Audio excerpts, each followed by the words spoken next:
Welcome to Tenor Tech, where I solve the problems you didn't even know you had. You start by confirming power and readiness. Install fresh batteries or a full charge, then power on the unit. Once the lamp stabilizes, set the wavelength to the NM specified for your analyte.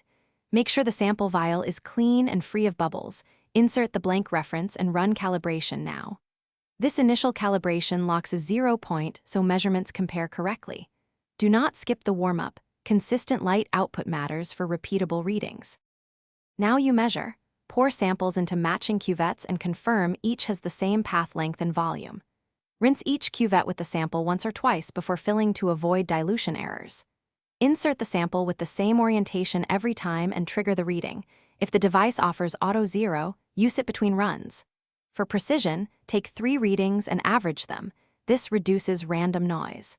While taking readings, note temperature or timing that could shift results.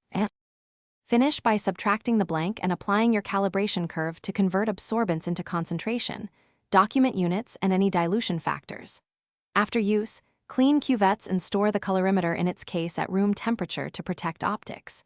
If readings drift or show noise, recalibrate immediately, then replace the lamp or batteries if needed and confirm cuvette seat correctly. A quick troubleshooting step is to rerun the blank. If it changes, you have an instrument or alignment issue. Thanks for watching. Subscribe to keep your life in tune.